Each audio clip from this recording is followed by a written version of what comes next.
Il pleut toute la journée. J'en ai plein les bottes de toute cette flotte. Parapluie par la retraite. Il faut voir comme on traite. Je leur mettrai des claques, moi, à toutes ces flaques. Non mais quand est-ce que ça s'arrête? À Goujet, à Marseille, mon Dieu, quelle vague. Elle n'en peut plus, elle a fait ce qu'elle a vu. Ma chienne ne veut plus sortir, elle préfère s'abstenir. La météo sur France 3 la déprime plus.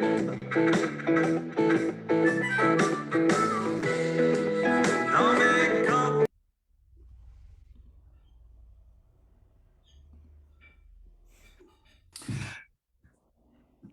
Hello.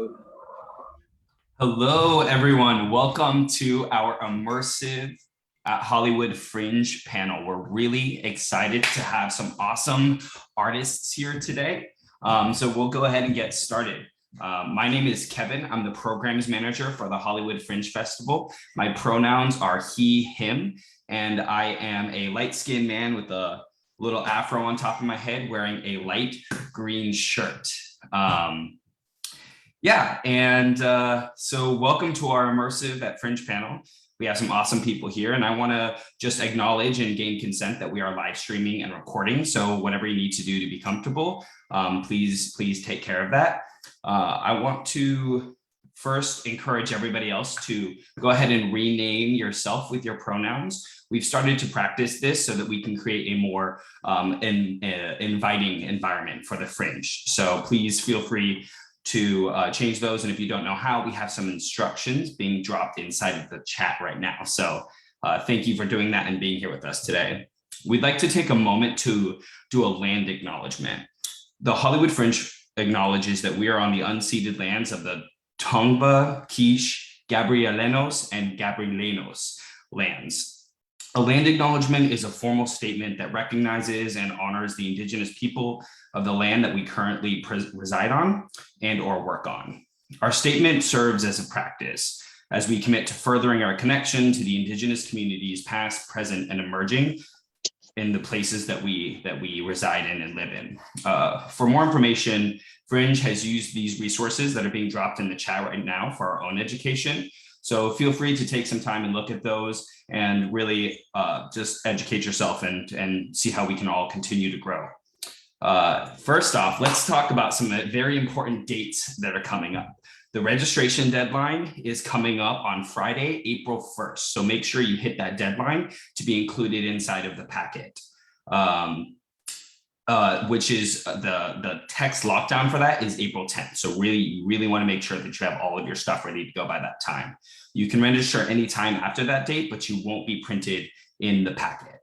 Audience safety guidelines for COVID are being released on April 18th. So keep an eye out for those. Tickets go on sale on May 1st. So that's really, really exciting. That's about a month away. So we're really excited to get those ticket sales going. So register your events, get in that packet, and review the COVID guidelines when they're released on April 18th. The official previews for Fringe are June 2nd through the 7th. So you really want to get one of those previews in. It's how you start to get the buzz about your shows. We'll talk a little bit more about that later, but make sure you're tuned into those so you can also go and celebrate other people's work in their previews as well. The opening night party is happening on June 8th at the LGBT Center. We're really, really excited about that. So check out all of the events that are happening and make sure you subscribe to them. The festival is going to run from June 9th to June 26th this year. And then the previews obviously are the 2nd through the 7th.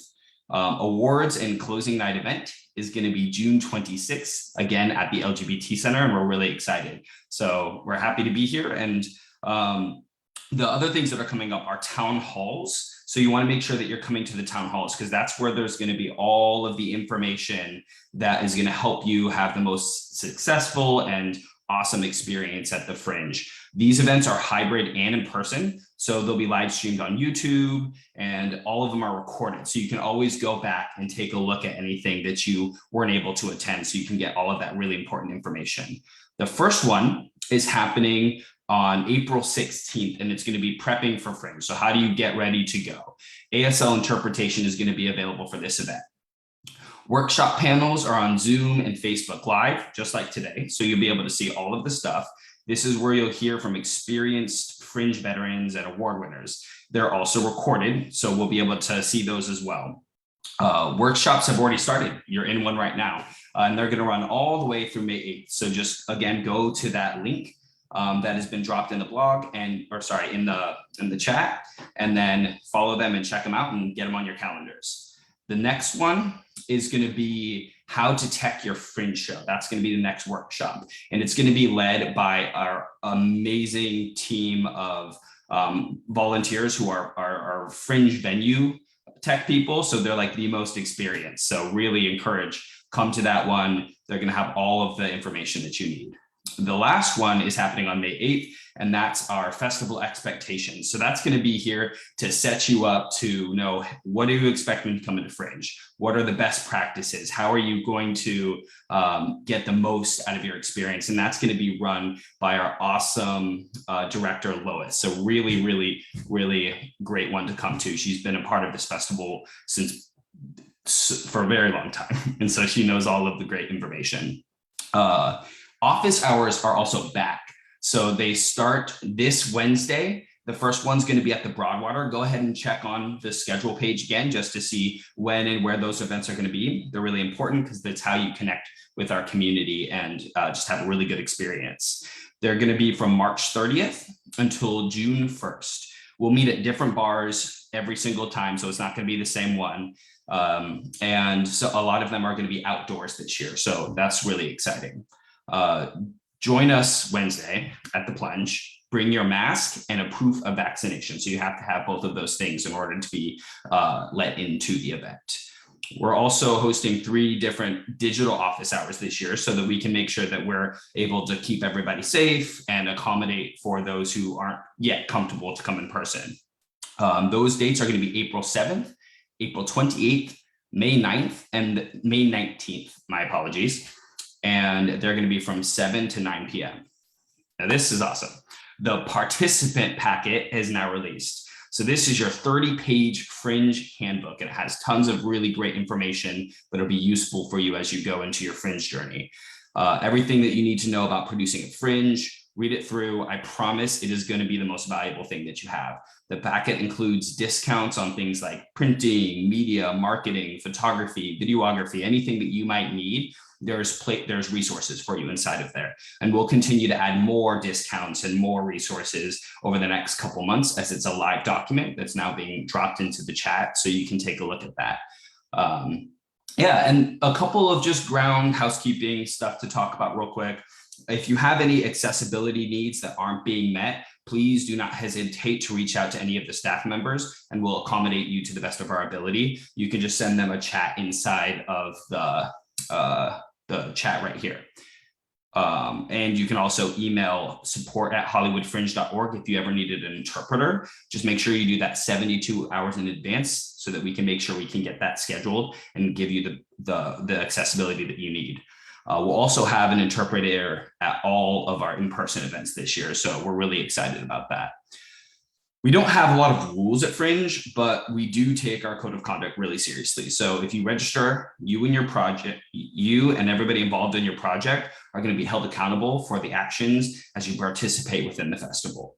We want the Hollywood Fringe Festival to be a safe space for anyone who wants to participate. So just make the most out of your time at Fringe and be honest with all of the cutting edge work, and just see the link inside the chat to read over the code of conduct. And the most important thing is just Fringe Festival is fun. So make sure that you're having fun. We're all learning how to do this virtually alongside you. We're all learning how to adapt to this new world that we live in with COVID. So just do the best you can. Yeah. And then always feel free to DM any of our Fringe staffers in this Zoom chat or email us at support. It's a supportive space. So please, right now, we're all just hanging out, having a conversation. So if you're eating breakfast or dinner or tea, coffee, anything you like, feel free to do whatever you need to do. So let's have a brief talk about COVID. So this year, our artists' guidelines have already been released. You either need to have a proof of vaccination, boosters are encouraged, but they're not required. Or you can also provide a negative test result within 48 hours or 72 hours, depending on the type of test. The antigen test is the quicker one. We need that one within 48. The PCR test, which is the longer term one, is 72 hours. So make sure you have that prior to the tech of your show, okay? Some venues may have stricter rules, so make sure that you're having a conversation with those venues to ensure that you're abiding by their rules as well. We'll release all of our audience guidelines on April 18th. So look out for those. We want to make sure that your voices and opinions are included. So we have a survey that we'll be dropping in the chat right now. And it's going to be open between April 1st. So we want your feedback. Please let us know what you need and what your opinions are about how to go forward. The full participant guidelines are going to be going into the chat right now. So take a look at those. And yeah, that's about it for the housekeeping stuff. So before we get started, panelists, here's how to engage with the Hollywood Fringe Festival marketing. Make sure you're signed up for the Fringe emails. That's going to give you all of the information. It's going to tell you when all of our events are, the workshops, the town halls, office hours, so you can stay up to date and make sure that you can get those in your calendars. Also follow us on social media, like us on Facebook. And when you're posting about your project and your show, use the hashtag HFF22. So that's Hollywood Fringe Festival 2022, just truncated. We'll put that in the chat as well. And if you have any questions at any point during your time during Fringe, just shoot us a support message at support@hollywoodfringe.org and we'll take care of those for you. All right, that's enough about us. Let's talk about the panelists. All right, let's introduce everyone. Who would like to introduce themselves first?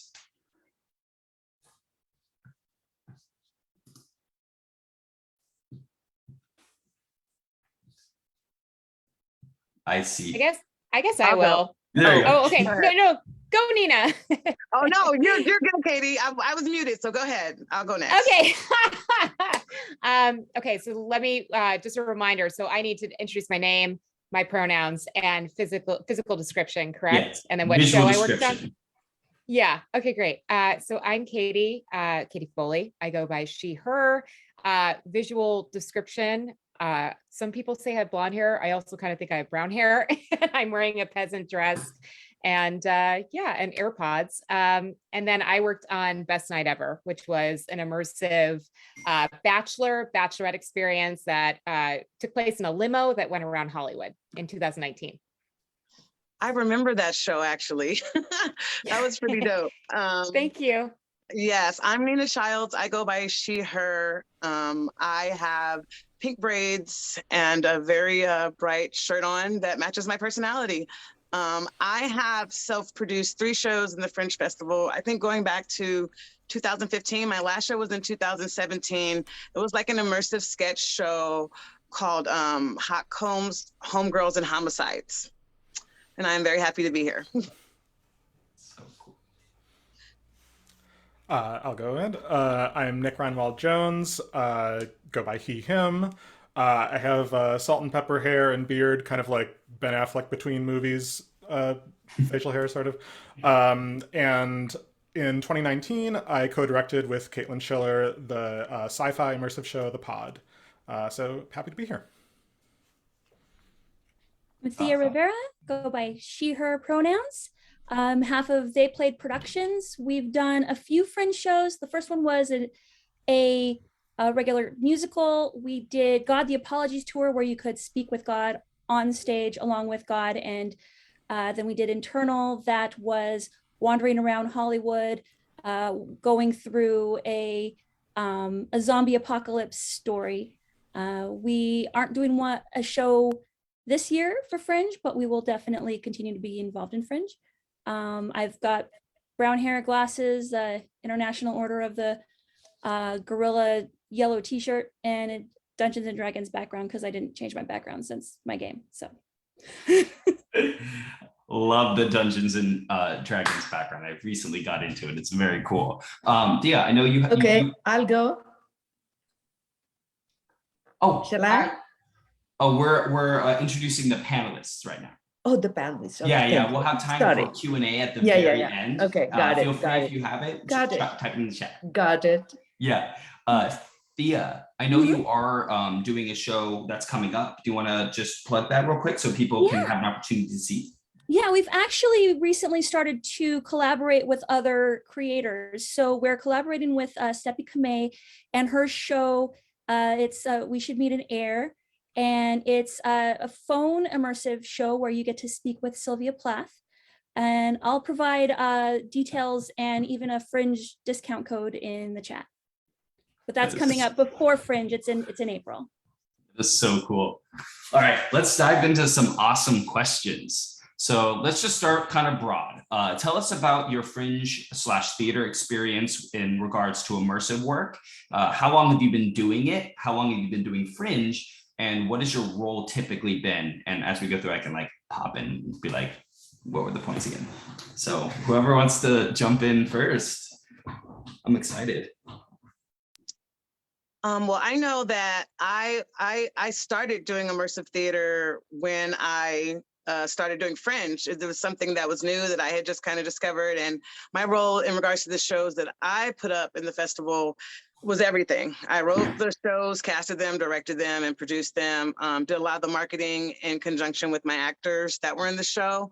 And was able to build a pretty good relationship with a few of the theaters in the meantime. So it was a great experience. Yeah, that's the nature of Fringe. Yeah. Selling hats. Right.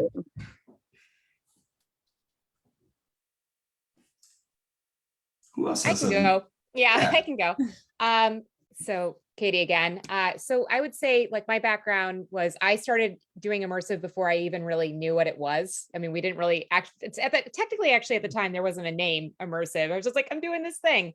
And I started as an actor, but it was a lot of like darker experiences, horror experiences, which I do like, but my true passion is in comedy. And I was like, there is a whole market I feel like we're kind of missing out on. And so that's why I created Catnip and wanted to create experiences that really just make people laugh and make like, so people can have fun. Because I feel like a lot of immersive experiences are about like thinking and being deep and getting scared, you know? So that's where, you know, we came up with Best Night Ever. We were just like, what's it like? I actually, when we created Best Night Ever, I had never actually really had been to a bachelorette party. So I was thinking, what's an experience that I would want to do? I've never done it before. And yeah, and just give people that kind of experience of just having fun. So yeah. Really cool. Well, I've done a lot of theater over the years, but also for well over 20 years, I've done live action role-playing games, which is really just walking around as a character, playing basically Dungeons and Dragons, but in person. And it's really helped get me like inspired to do theatrical things that have that immersive element, that have that face-to-face. So, and also improv. I've done several years of improv, which is really a skill that helps to develop the immersive interaction. Yeah, so I got into immersive in 2017. I wrote and directed my first show then, and I cast Caitlin Schiller in it, who is now my co-artistic director of my company. And so after doing that show together, we talked about, you know, some other ideas for sort of like just interesting, sort of like unique, smaller shows to do. And she had done a lot of Fringe. She'd done Fringe like every year for 5 years. And so she was really familiar with the sort of like, you know, Fringe community and stuff. And the show that we developed together was a sci-fi immersive show for one person at a time called The Pod. And it was basically you are going in on a space travel adventure with an AI companion, and she is falling in love with you in 20 minutes. Yeah, it was just like a really fun thing to do at Fringe, and just a great entree to that world. It's so cool. Yeah, it's so cool. You all are making me want to do, like, I'm already peaked on this immersive thing, and now I'm like, okay, well, Thea, I love Dungeons and Dragons. I have to go do that. I've never been to a bachelorette party. I want to do these things. Awesome. Let's ask another question. Immersive work is pretty different from traditional theater work as people imagine what it looks like. So how did you find your spaces that you do your shows in? And did you rent a traditional theater space? Did you go a different route? I mean, Thea, you're talking about a phone call. Talk to us a little bit about the different avenues and venues that you've used to create your work. Well, our first immersive show at Fringe, we used Studio Stage. Studio Stage has had multiple areas where we could move audience back and forth through. They could choose to just sit in the chairs and be an audience, or they could come on stage with God and chat with him, or they could go into the other areas of Studio Stage and speak with the other deities that we had available and kind of move around the space and experience as they chose, and as they chose how much interaction. So it was a really good place to have a Fringe venue and an entryway to immersive where they didn't have to really engage, but they could.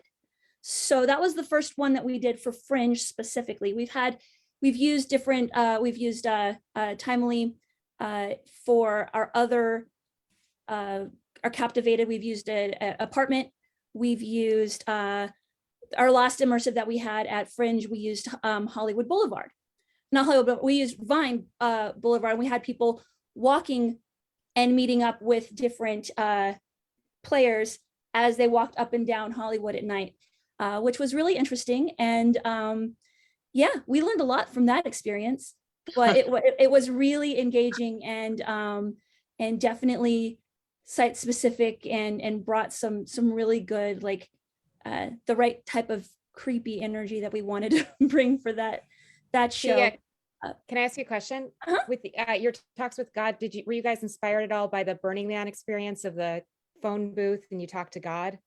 I am not familiar with that experience. Oh, okay.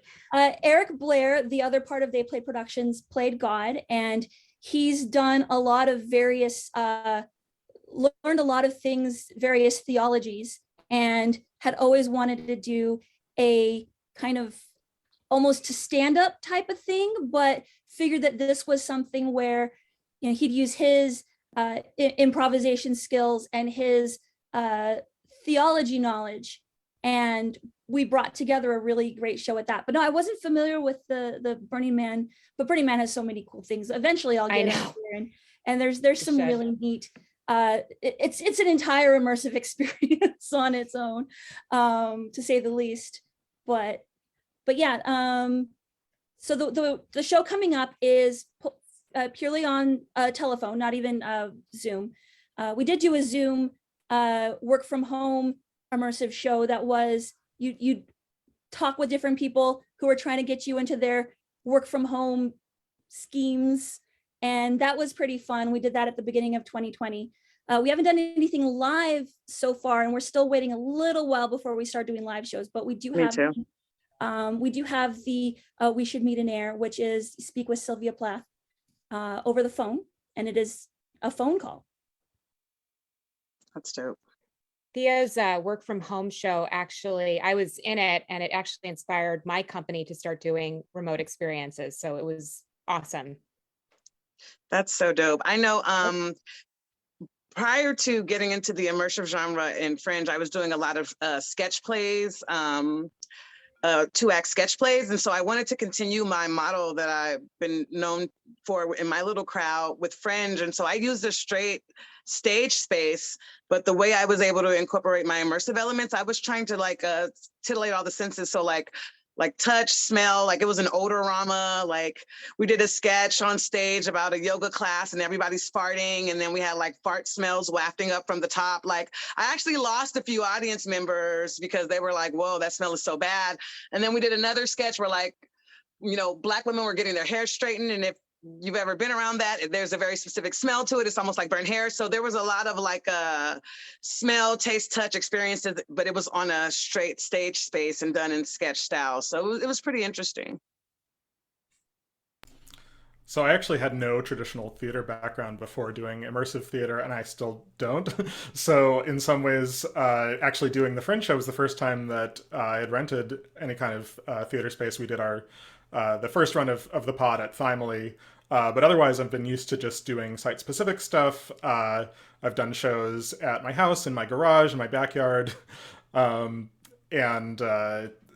but Thymely was like a really great venue to use. They're very supportive. It's very easy to communicate to people how you get there, because as you know, we all know who work in immersive, that's one of the biggest difficulties in communicating with the audience is like, okay, you go here, you're only going to see like a tree, but we promise that's where the show is. So you know, it's kind of nice to be able to give people a venue to go to. But you know, that's the great thing about immersive is you can really do it anywhere. You can do it on the street if you want. Absolutely. To piggyback on that. So honestly, what inspired me to start doing site-specific work prior to even getting into immersive is actually the Philadelphia Arts Museum. I always had such an appreciation of that museum because it took the art and actually put it in the place it was supposed to be in. You know, you see Japanese art and then you see Japanese houses. Like, it's absolutely incredible. And so the first play I produced was in 2010 after I graduated college. And I found an old historic house in Brooklyn, and I put on John Osborne's Look Back in Anger. So that was the first site-specific show that I had done. I just thought it was fascinating to, you know, immerse people in the environment that this, you know, story is supposed to be taking place. And then from there, when I started producing my own immersive work, then obviously it was just about finding the exact right environment. Like the first show that I produced was an office Christmas party. So we found an office space in Culver. And then obviously the Best Night Ever, we found the limo. And then we had, you know, a bunch of us that were on the production team had been working at Cloak and Dagger. So we had that connection with Pig and Whistle, and that's where we started off. And then it was just finding the right limo company, you know. And I would say like the biggest thing for me about, you know, site-specific work about immersive is just kind of that producer's anxiety about like, oh my God, like, is this going to be okay? Like, I hope the building doesn't, you know, burn down. I hope the limo doesn't get into an accident. So, and just letting go and be like, okay, it's going to be okay. It's going to be fine. Cause that's art in general. There's always like that risk you're going to take. So yeah. That is awesome. Well, I had my buddies and I were talking a while back, being like, "Oh, you know, what'd be really funny is if you did a immersive show outside of a Fringe venue, but the line was the show, and the production's just like delayed, and you have like people walking by having like they're breaking up, they're proposing, and just let it be what it is." Oh, this is so cool. Let's talk a little bit about my favorite part. I love marketing, and I want to ask y'all your thoughts on the best way to sell your show. Did you sell your show specifically to the Fringe community, or did you reach out beyond that to other immersive communities, or you know, friends, stuff related to themes that you're working on? Yeah, talk to us about how to sell your show. So coming into Fringe, we were lucky to have a really great audience in the LA immersive community in general already, from having done a few immersive shows prior to that. So that was a lot of the audience that, like, we knew we had that sort of built-in audience, and then it was about like, okay, well, we know that there's a Fringe audience that isn't necessarily as familiar with our work.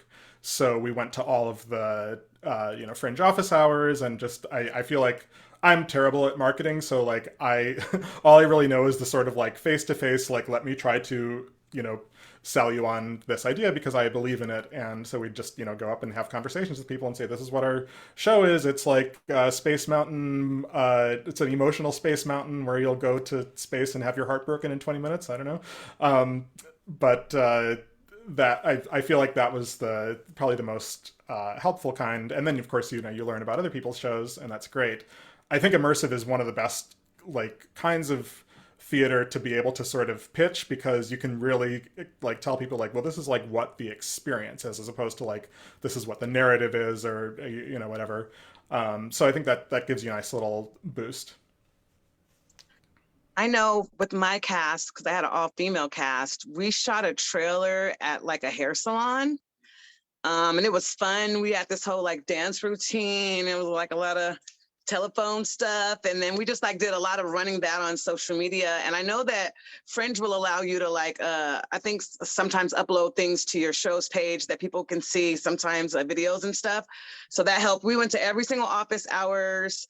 That was a really big one. Can't stress that enough. I know that he spoke on that. We would definitely encourage you to go to all the office hours and just supporting other shows, and also the venue where we had our show, just reaching out to them and asking them to help us promote the show as well. And they were really great about doing that.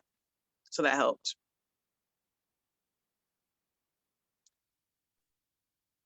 Yeah, we definitely relied on some the local immersive theater community, which is very supportive in new creators and established shows.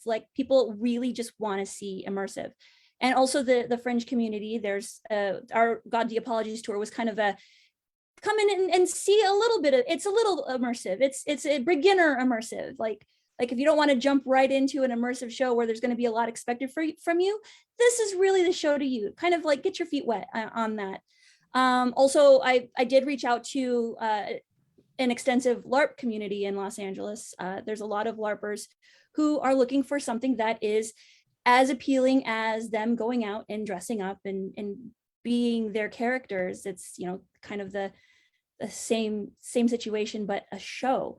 So we did get audience from the LARP community, and also my corporate tech job. I had a lot of people that were really interested in seeing what I was up to off hours. So yeah, don't be afraid to reach out to folks that aren't necessarily in these communities. You'll find a lot of people who just are interested in you.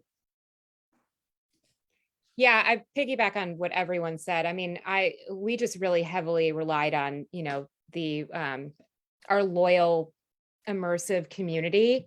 And then we also reached out to a couple of publications.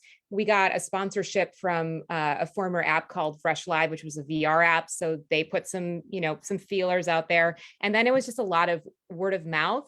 I don't like to rely on my cast to do a ton of publicity. I mean, sure, light publicity, but it's not a stand-up comedy show. So you never want a cast member to feel I'm doing the show, but it's a bringer show, So it's just all about kind of a group effort, but then especially on the producer's part, taking most of that effort to really put the word out there. Yeah. Awesome. I have a question that's kind of follow up. I mean, immersive theater is more it's an event, right? It's not a traditional theater show. Is there I know things like Eventbrite or things happening in Los Angeles. Do you find success in posting things on like that? Have you ever tried that? Caitlin and I, for the show that we just did this year, which was the aforementioned show that was in my backyard, it was called Dragon Show.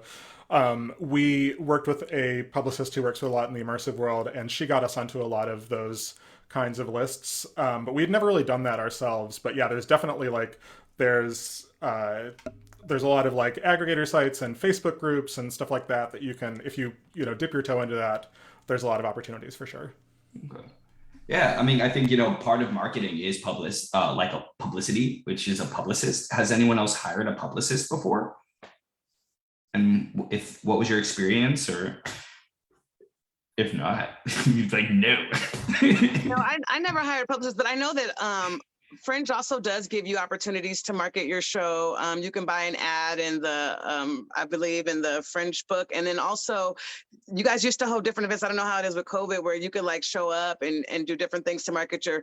One thing we did do was we sponsored a drink at the prom. Like, we just did anything to bring attention to our show at the Fringe events as well, because there's opportunities there to market within the different events that they'll have. So take advantage of that too, if you can. Yeah, that's so cool. I love marketing. I could talk about this all day, but I think we should ask the next question. Immersive tends to be emotional, right? Or emotionally moving, especially when you're dealing with dramas. So how do you let your audience know what they're getting into beforehand without like ruining, you know, like the surprise, the big thing? Well, I think it's fair to, especially if there's going to be anything really deep that could be triggering, to have a trigger warning on your show. A lot of immersive shows do deal with darker subjects, do deal with closer interactions. So there's definitely ways to prepare your audience. Like, this is an intimate show. This is a show that you'll be required to talk. You won't be required. You'll be required to stay silent, stuff like that. The show has certain subject matter that may or may not be what you're looking for. I think it is fair to be honest with your audience and what they're coming into.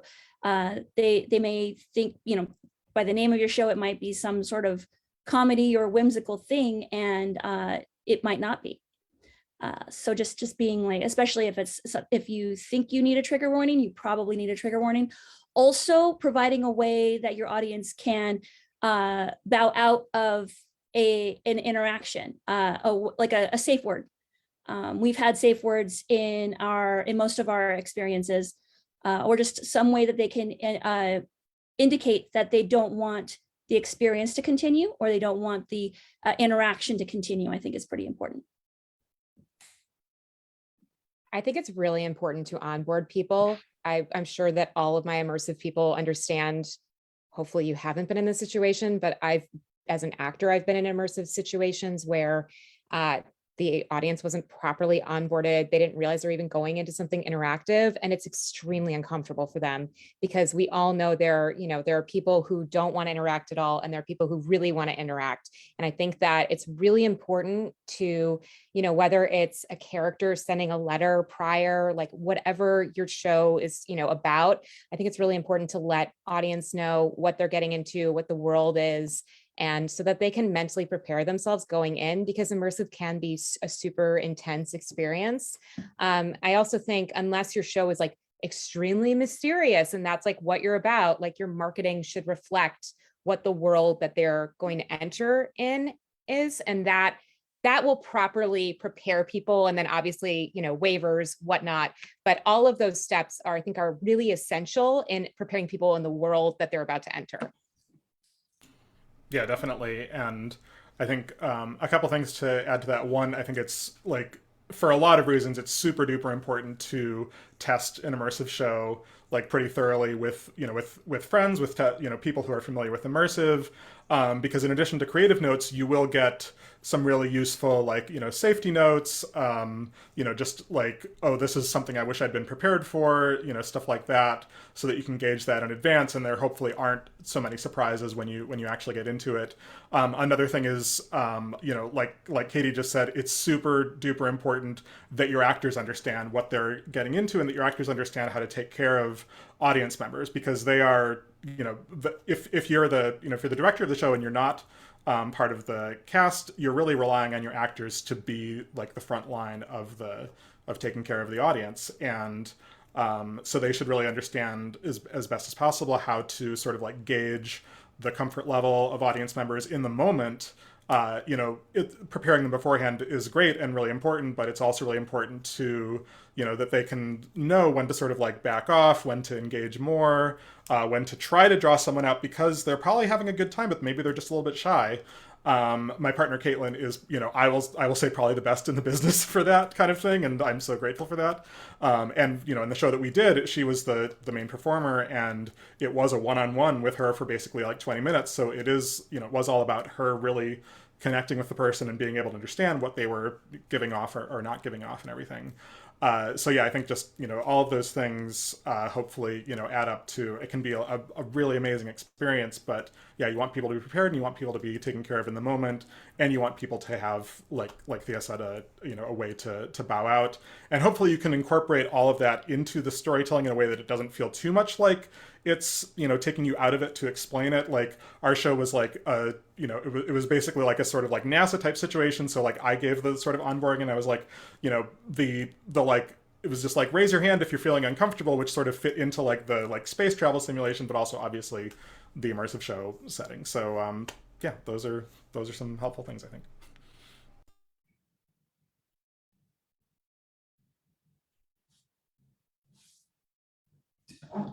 I kind of have a follow up kind of with that. I've done some immersive experiences, and sometimes I found like some audience members are like unwilling in a way that's like they're kind of testy, like they push the buttons of the game to see if they can break it. How would you recommend, or what is your experience with that, and what do you do?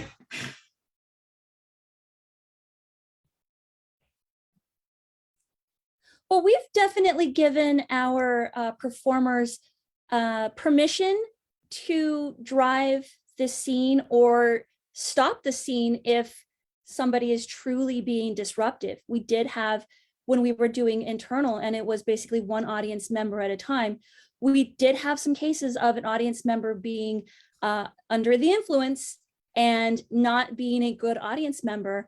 And our performers were definitely given permission to cut the scene, to get the person into the next scene, or cut things short, or just gauge things on their own. And I think that really helps empower your audience, empower your players to not always have to stick to the script, especially if they are uncomfortable. I really haven't had to deal with that as much, because even in my reviews, my shows have been kind of like pegged as immersive light or diet immersive. Because I mean, the whole audience is sitting. So a lot of our participation has to do with crowd participation. Like you're an audience at a self-help convention, hug yourself, turn to your neighbor, these kinds of things that aren't too intrusive, to the point where we haven't really had to deal with that up until now. Yeah, we've definitely dealt with that in some shows. We've also, we've had shows where we serve alcohol. So obviously that's, you're taking that risk when you do that. You also, I mean, even just speaking as like an immersive audience member, like I like to like show up with like, having had a drink. It's like, it helps you be a little bit looser, and more able to interact and stuff. But yeah, some people, will show up a little too buzzed, or will get, too buzzed over the course of the show.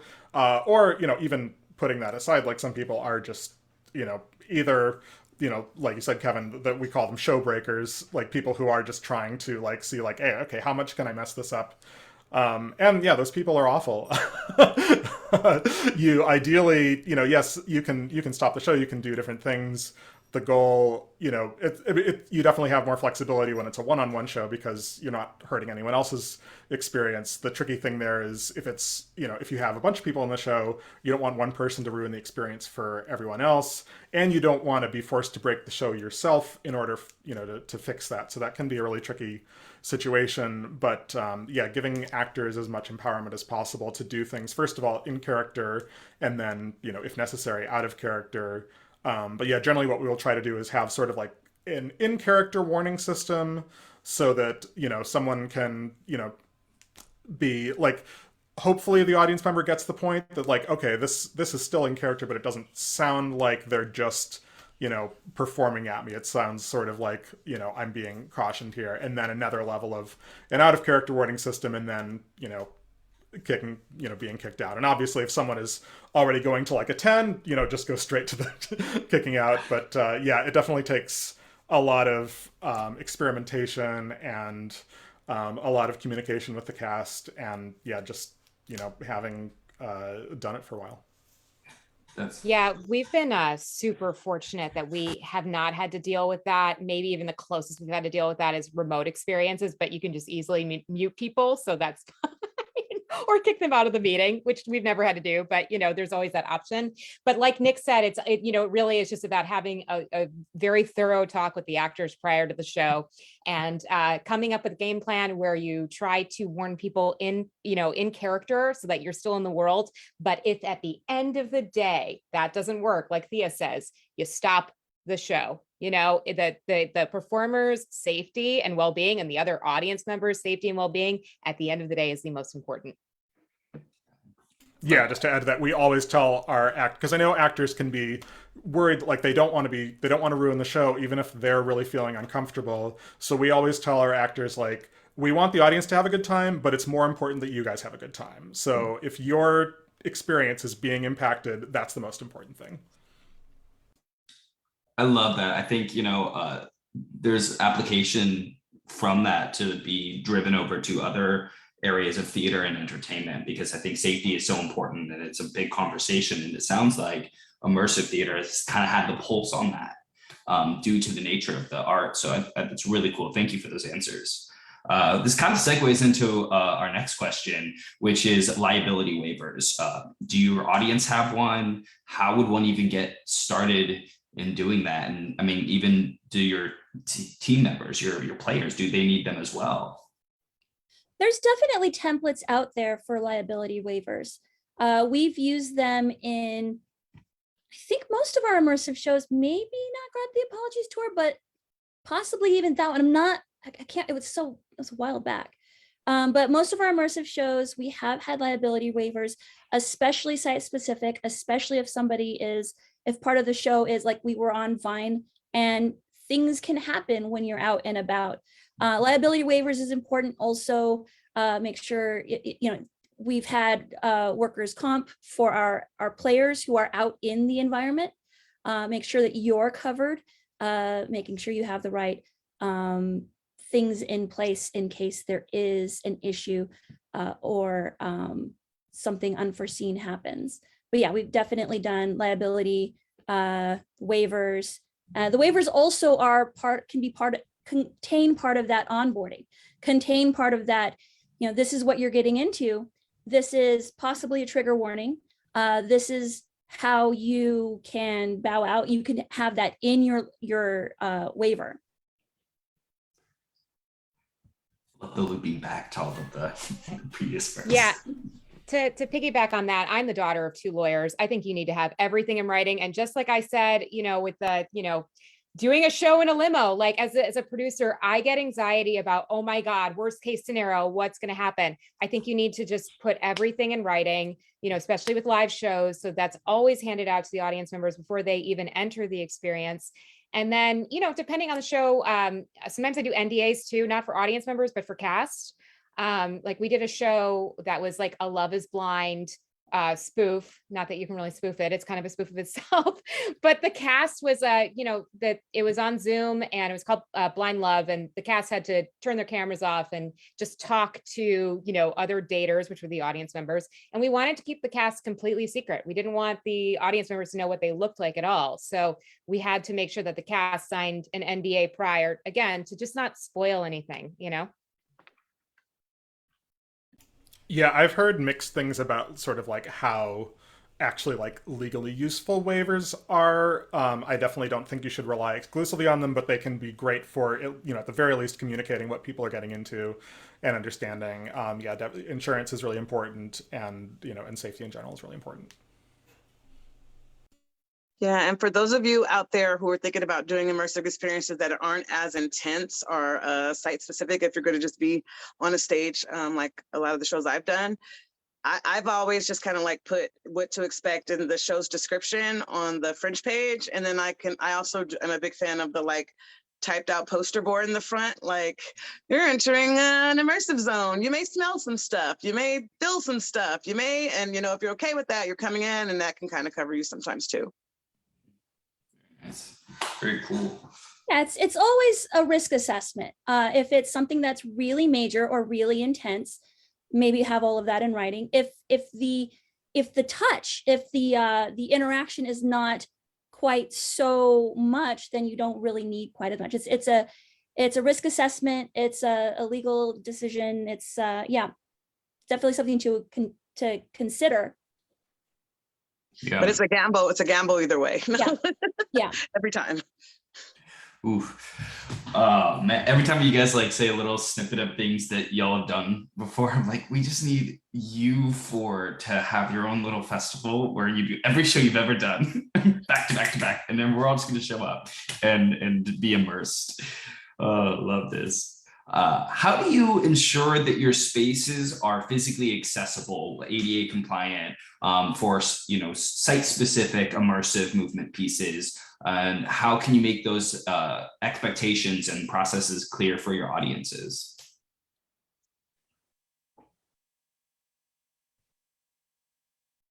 So, accessibility. How do we gain accessibility, especially with site-specific stuff? Yeah, I've got nothing there. I'm always on stage, so I bow out. I mean, we haven't always been able to be like fully compliant in our site-specific shows, just because some, like, if we're doing a show in a house that was built in 1909, it might not have ramps and stuff like that. Beyond that, we definitely always try to have shows accessible to people if they're like on a cane or a walker, like having not requiring people to just like stand for the entire show, having spaces to sit and relax and stuff, and just sort of designing the show in a way that can be you can slightly alter certain things if need be, so that more people can take part in it. We have some fans of the show who are in the deaf communities, so we've always tried to figure out ways to make things as accessible for them, because there's always some, like, how do we, if we have something that's recorded, how do we also make that accessible to them? If we have something that is a whisper, make sure that we have ways for them to have their interpreter present, or have some other way that they can have that same experience, especially if it's something key to the feel, to the emotion of the show. You don't want them to miss out. Yeah, we haven't had to deal too much with it. I mean, I think we just make sure with our live shows, at least, it's just about, having, if it's not, making sure it's on the ground level, or like with our office show, there was an elevator, just making sure that so everyone can partake, and kind of like Nick said, just making sure everyone's comfortable, making sure people don't have to stand. There's an option to sit down, just making everyone as comfortable as possible. Because again, immersive may not be the most comfortable experience. So trying to, allow other factors to create comfort, if that makes sense. Yeah. Would you say like like when there's accessibility needs present, like slowing down the show a little bit to allow that stuff to happen? Or like the pace, or like having the actors be more present towards it? How do you like train that into your team? I think, again, I mean, like I discussed earlier about, stopping the show and making sure that everyone's comfortable. It not necessarily slowing down the show, but it's accommodating everyone, I mean, immersive is so much about being present with your audience members, with your world. And that really does have to do with what we're talking about, this subject at hand, is just making sure that everyone's comfortable, in the environment.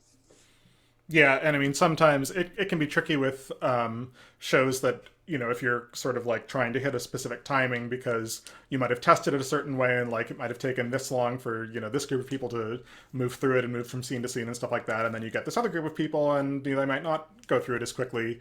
So maybe like don't be super wedded to like hitting every, beat exactly like, 10, 15 minutes in or whatever. Like have some wiggle room in terms of when the show ends, or wiggle room in terms of like, maybe like shortening some scenes, or, or cutting some moments if need be, to, to make sure that everyone can get through it. We've been pretty fortunate to have good test audience people that we can rely on to really challenge us, to really push different directions and see if we're ready for that, and to give us really good feedback after they do the test audience. So don't be afraid to use test audience. It's definitely worth the possible loss of a ticket. Very cool. Very cool. Yeah. Yeah, Oh, I was no, gonna say please. to piggyback on what Thea said too, and also, but when you do a play test, as Nick said, is really valuable, as Thea said is really valuable. We always do it as well. I think also just make sure your show is as show ready as possible for the play test. I've gone to some play tests where they don't feel complete, and that's not very helpful for the creator, you know. So make sure that your show is as show ready as possible to get, you know, the best kind of feedback possible. And you know, be on your audience members who do come to the play test. You know, it's really about getting that feedback, and you're giving them that free ticket. So really make sure that you do get the feedback you need, so that when you go into the show, you're as prepared as possible. Mm. I'm interested in these play tests because I think that sounds like it's a great way to ensure that your show is accessible. And if, you know, how do you target different demographics and groups and types of people to be able to help you get an accurate, hey, under any circumstance, we'll always be able to gain accessibility? And if you haven't, how do you think you might go about in the future, perhaps looking into creating that environment where you're able to? Any ideas?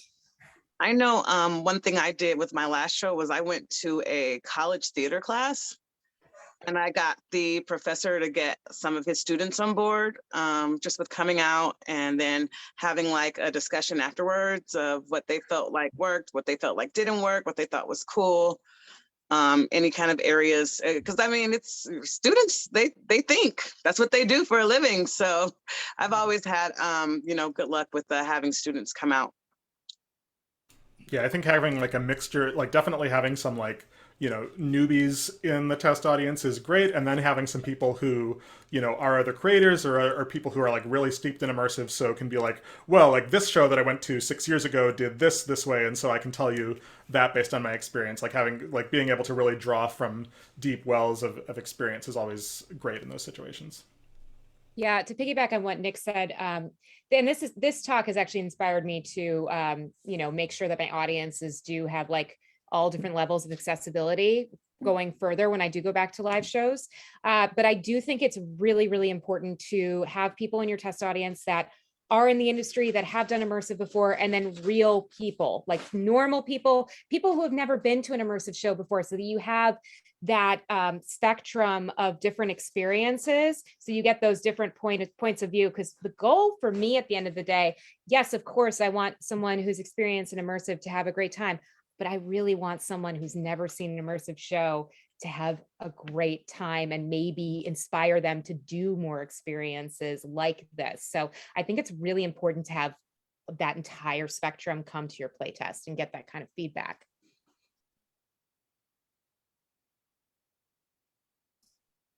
Awesome. Thank you. That's all really, really great ideas. Let's talk about the nature of what we're all about to go do in this. We're gonna go produce fringe shows that are immersive, and a lot of our Hollywood fringe producers this year, I mean, it's their first time doing a immersive show. Some of them are veterans, but the question is like, where do you start? How do you begin to create an immersive experience without driving yourself absolutely bonkers? The puzzles. I mean, you will drive. Oh, sorry. Go ahead. Oh, well, no, I was going to say, I've written a lot of like teleplays and films, and so I still approach my immersive experiences as if we were telling a story. Like it's still a story at the end of the day that you kind of craft from the ground up. It's an experience that has some kind of backstory with characters. So I just approach it like I approach most of my other writing work.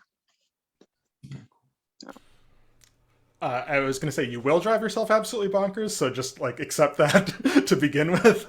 That's also a good reason why, like, I think you should only be doing it if it's something you really, really want to do, because, you know, once, like, you know, an idea might sound fun, just like, you know, batting it around with your friends over a drink. And then when you get into like, you know, the second week of tech and you're like, you know, having every problem imaginable, and you know, and the show is like 15 minutes too long, and you're like, how do I cut this? This is all, you know, crucial. You need to be just as, you know, passionate about it at that point. So I think, like, you know, I got into immersive because I had seen immersive shows, and it like was such a just like transformative experience. I was like, I need to go do that somehow. I don't know how people do it, but I'm going to figure it out and I'm going to do it. And it was just as life-changing to do it. So then in terms of like, how do you approach it? It's like, well, it's like, to me, it's about like, what's your like experience idea? And then like, what are your sort of like assets that you can leverage? Like, are you yourself like a really amazing actor? Like, great, you can be in it. Do you know a really amazing actor to be in it? Great. Do you have a unique, access to some kind of like unique location that, could be used? Great. Do you have a lot of like tech knowledge so you could do a show that has like a lot of cool tech elements for not a lot of money? Like, also great. So, I think it's like, just like people say when starting a company or anything like that, it's just like what is sort of like your unfair advantage? That's like the phrase they use. Like what is something that you know that you can sort of leverage to give yourself a little bit of a leg up, so it's not just about like trying to solve problems with money and resources and stuff. Yeah, to piggyback on what Nick said, I don't think you can do anything well if you're not passionate about it. I don't care how much you're getting paid.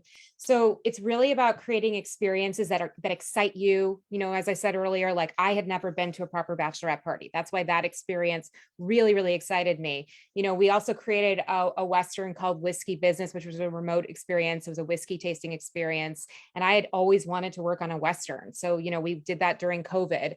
So it's just about creating things that excite you, but also hiring people that inspire you, trying to create the best script or framework, however you work possible, and then finding actors that literally elevate that text, and stage managers who can really make that come to life so that they can inspire you too and keep you going, even when it does drive you crazy. Like Nick said, there's so much work that goes into it. I mean, immersive theater is so detail oriented and you really have to be in it the entire time or it's not going to work. So it's really just about surrounding yourself by people that inspire you and doing something that really excites you. And if you have that story and you have that idea and you want to do immersive, but you're not really sure how to execute it, find someone who's done it and pick their brains. Really, anyone who has put up an immersive project would be happy to mentor or help or just get 100 questions asked of what did you think of beforehand? What did you not think of? Like, pick their brains. There's a lot of people in the immersive industry that will love to help out with that. Yeah, I 100% could not have done anything I've done in immersive without having great mentorship from other amazing immersive people. I had people that let me go to their rehearsals. I had, people that I had drinks with and stuff like that. I went to people's shows and then asked them questions about it. Like, yeah, it's super crucial. And it's an amazing community. Yeah, even working on shows, not as a producer. I mean, I don't know how many actors we have actor producers we have in here, but that really just showed me the framework of, I worked with Darren Bausman on Theater Macabre and he gave me the framework of what I needed to create my own work. So I think getting involved in other people's immersive shows in whatever way you can, and then using that as inspiration is super helpful as well. That's a good one. Collaborate first if you're not sure you want to do it on your own yet. Get involved first, see how it works from the inside, and then decide to make your own if you don't think you're ready yet. It'll show you a lot. These are all fantastic answers. Let's segue into kind of the other part of this question, right? It is difficult, it sounds like, but like so rewarding in just a way that I don't think any other type of experience can have. Because you're creating a world for people and giving them an experience. And I think that is, really the way that the world is moving. People want to be in person. They want to see, they want to walk away with experiences, right? Like we talked about, people don't want material things anymore. We want to travel. We want to have things that we can go and tell stories about. And I think that immersive theater really lends itself to that. So with all of that wonderful things that happens, how do you take care of yourself during the process, especially right now when we're kind of in like a bit of a societal fatigue? Where can you go to feel a bit like you don't have to do it all by yourself?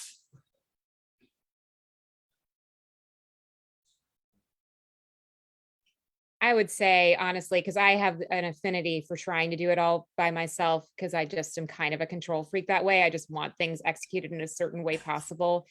Again, it's just finding people you trust to work with. I've worked with both Thea and Nick, and I just trust them so thoroughly. And I know that if I have something that I need to ask them to do, that they're going to do it. And we can have a super like a good conversation. If like I have notes or they have notes, a constructive conversation about, changes, and then just trying to get things where, we both are satisfied. So just finding people that you can really work with. Don't try to do it all by yourself. I've done it before. It's hard. So take care of yourselves, work with people that you trust, I would say, is the best advice I have with that. Yeah, I definitely agree. Like, I think it's really important when you're looking for collaborators to find, like, not just be like, oh, who are the most like talented people out there? Like, there's tons of talented people out there. Find the people that are kind and are, really good partners and you really click with. And then those will be the people that, that you can, vent to, or, be, sit down and have a drink with in between and stuff like that. And just, have a great, like, friendly rapport with is super important. Like, so many of my friendships now are just people that I've worked with, and that's great. That's really cool. I mean, while having a team is paramount and extremely important, and you kind of have to have it depending on your show, I always try to make sure that, like, in the beginning creative process, that I'm not like creating something in my mind and on paper that's going to be too hard to kind of carry out on the back end. So I kind of keep it reined in during the creation process, so that I know that I won't be overwhelmed, or, it won't be too difficult. It's like the framework of the show. Be careful there, because sometimes it's a great idea or it's great on paper, and then when it's time to get it on its feet, it's like, oh shoot, I might have overshot that in the creation process. So that's what I always try to do. Yeah, to piggyback on what Nina said, that's so crucial. The first immersive show that I did by myself was the Office Christmas Party. It took us so long. Oh no, I was really looking forward to what she was about to say. Let's get them back in here. Well, we'll kind of circle back to this question. Thea, did you answer this part of the question as well yet? No, I think I was just going to piggyback off of what Nina said as well. You will stumble along the way sometimes.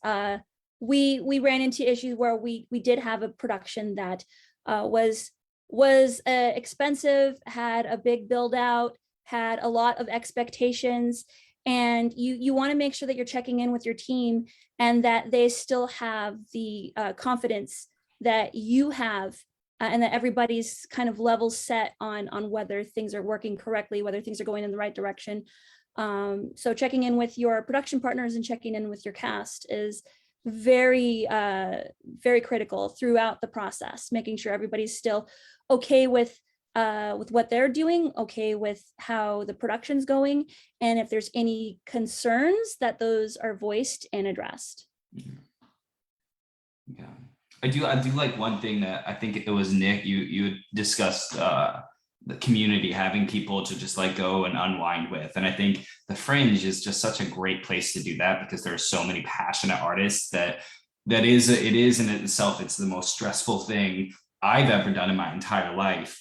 But it was made easier by just the vast amount of support and community and going to see other people's shows and then talking about theirs. So yeah, develop that community and those friendships. I think Nick, you also said you're like some of my friends now, right? And I think that's just the truth about Fringe, is the people that you meet while you're doing your immersive show and otherwise are going to become your friends and your support network in this process. And then I believe that we're back. Sorry. There we go. Yes. My computer died and gave me no warning. Sorry. To continue that thought. So I was just trying to say that my first show, it took us so long to find an office space. I essentially had 2.5 weeks to put it together. That was crazy. I should not have done that. I mean, it luckily worked out, but it was not an ideal situation. So for Best Night Ever, I started planning that show 7 months out. And that was just piggybacking on what Nina said, that was so much better. I mean, I think that the show was so much more detail oriented and I was able to take care of myself better. So yeah, really just make a good game, a good realistic game plan when planning your show out. Yeah, and I was gonna say, but yeah, like, you know, Nina said, like, don't like bite off more than you can chew creatively, and also, like, you know, just be prepared, like, do the, you know, I always love to make like I think it's like the Coco Chanel line about, like, you know, look at yourself in the mirror and then take one thing off, like, you know, look at what you have, like all the things that you want to do in terms of your experience, and don't be afraid to be like, okay, we're not gonna, even though it all feels doable right now, we're just not gonna do this one thing, because if we, you know, like, you know, 6 weeks, 6 months from now, whatever, we'll be thanking ourselves that we didn't add that to our, you know, to our workload, and it'll still be amazing. Like, that's the thing with immersive. I think, like, you can get so many ideas in your head, and I definitely still do this after, you know, like 5 years of just being like, well, no, it has to have this, and it has to have this, and it has to have this, and it has to have this, and it's like, no, actually, even with like 70% of those things, it would still be amazing. So, you know, give yourself a little bit of a break. Yeah. I love that. I just recently did my second solo show, and I was like, I'm gonna make this immersive. And I started doing it, and I was like, I can't do this. I got so scared because I was like, I can't chew it. I can't do it. You're making me go like, yeah, I think that would be so cool. You can definitely do it. Your next show needs to be an immersive show, Kevin. You know, maybe just repurpose the second one and do it a redo and be like, now it's the immersive one, the regular one, the immersive one. Why not? Yeah, I have a question that I think is kind of tied to this too. You know, stage managers typically, you know, they're at a booth and it's right, and that's kind of how it works. Is there a difference in stage managing or, you know, calling an immersive show? What does that look like? Well, so Caitlin and I, for our last few shows, have worked with an absolutely amazing immersive stage manager, Amanda Eno, and she's done a lot of traditional theater, but she's also done a lot of immersive. So I think, like, most of, like, you know, to some extent, like, tech is tech, and it's like, you know, doing a sound cue is a sound cue, whether it's in front of a, you know, interactive audience or a stage audience. But if you have a stage manager who is passionate about immersive and has been to a lot of immersive shows and knows, like, experientially what you're going for, and you can just say, like, I want this at this moment, that they can be like, okay, got it. Like, I'm going to figure out how to do all that, you know, whether it's, you know, QLab or, you know, doing a bunch of, like, weird little, you know, adjustments or whatever. I think it's super valuable to have a stage manager who knows immersive, because I've worked with both kinds and they're all great. But I think having someone that, like, just, like, gets it and is excited to just, like, jump into all the, like, craziness of it is, like, I've also done immersive without a stage manager, and it's like, I don't know how I ever did that. But having, like, I really think, yeah, it's worth it to find someone who is really into it, because and then it's fun too, because, like, they'll have fun, and that's great. I know I'm constructing right now an immersive wedding, like the wedding of Miles Davis and Cicely Tyson. And what I've done is worked my stage manager into the cast, and it's happening at her house, which was at Bill Cosby's house, which it's a very interesting story. But just kind of worked her in as the wife. So it's like she's the hostess, but she's doubling as the stage manager and making sure the night flows smoothly as far as the food and drinks. So depending on your show, there's sometimes a way that you can kind of, like, throw someone in there that can be a part of the show and push it forward, but also be the stage manager at the same time. This is what's so great about immersive, guys. The possibilities are freaking endless. If you're creative, you know, you can make it happen. Yeah, cast members will definitely, you'll definitely find ways that to use your cast members to get part of the execution, whether it's they take some scene pieces with them to do something, or they're setting up a space while you're setting up another space. Also, if you have a lot of moving parts in a lot of different locations, maybe have more than one person behind the scenes. I know that I've been the behind the scenes person for a show, and I'm doing way too many things, and you're like, I have to do this thing over here, but I have to do this thing over here, and make sure that there's a lot of moving parts and a lot of orchestration in the background. So make sure that you are staffed for that. Yeah, and for remote experiences too, the stage manager really brings, so much of the world to life. Nick and I worked on a show called Dark and Stormy Murder, which we used Amanda for, and she really did such a great job with all of our media to really just create the world of, the show was a murder mystery that took place on a boat, and she really helped us create the world of the boat on, on Zoom, so that people felt like they were on a cruise on Zoom.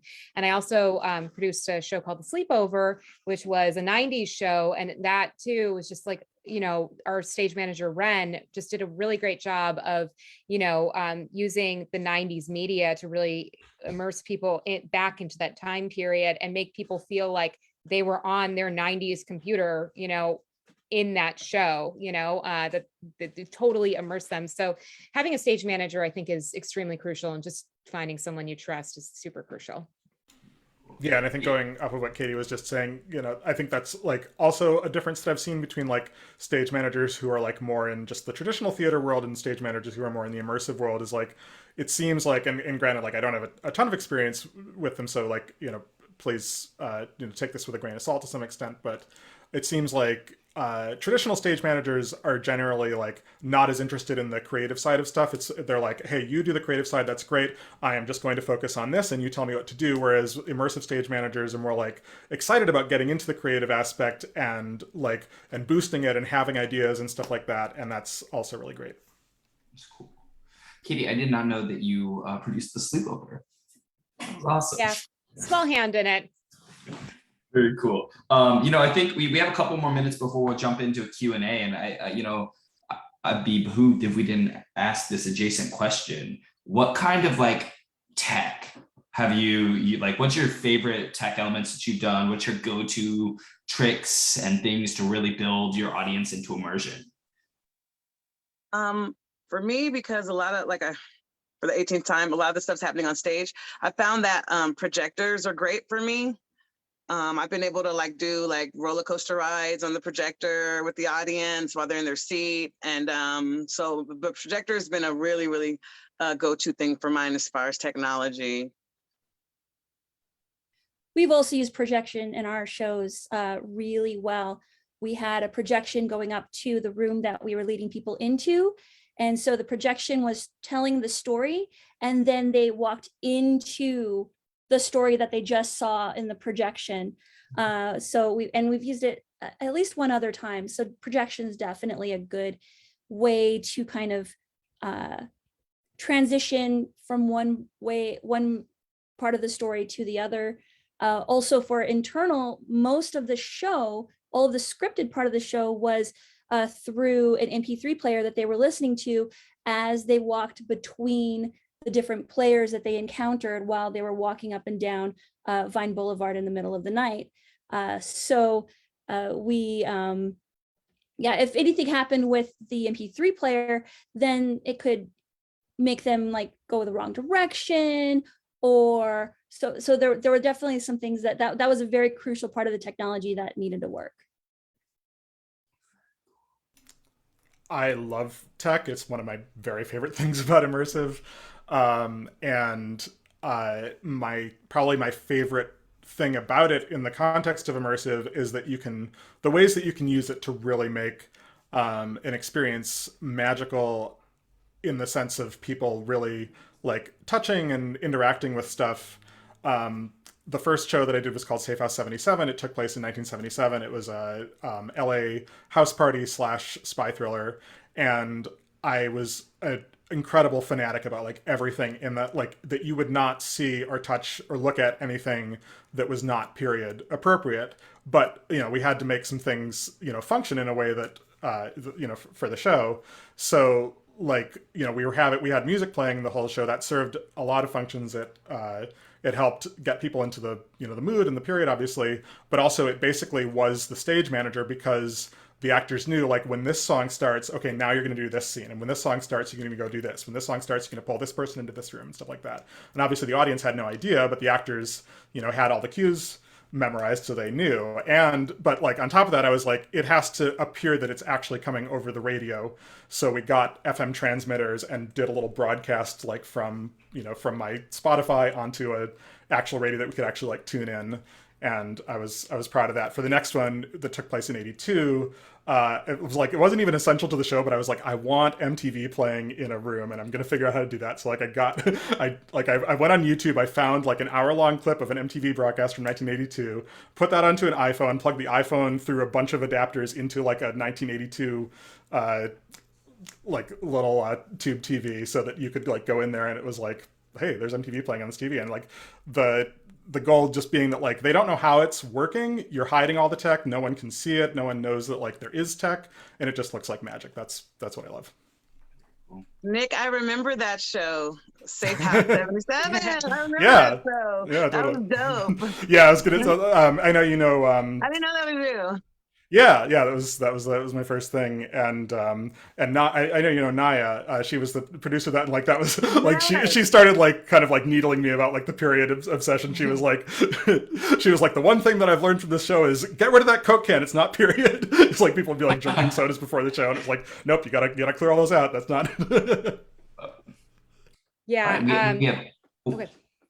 Oh, I was just going to say, I've done the same thing as Nick because, with immersive, especially because, the actors, their audience, their scene partner is the audience. So, using music cues is really essential to drive the action forward so that the actors know exactly where they are, even if they end up going off the tracks a little bit because whatever the audience member is giving them.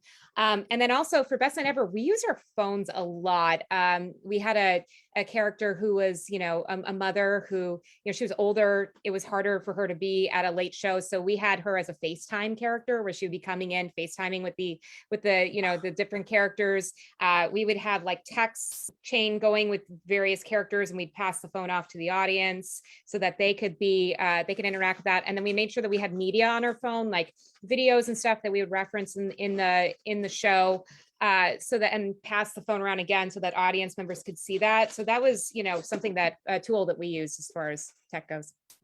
That's really cool. I'm so interested in this topic. We have about 9 minutes and we'll jump into some Q&A.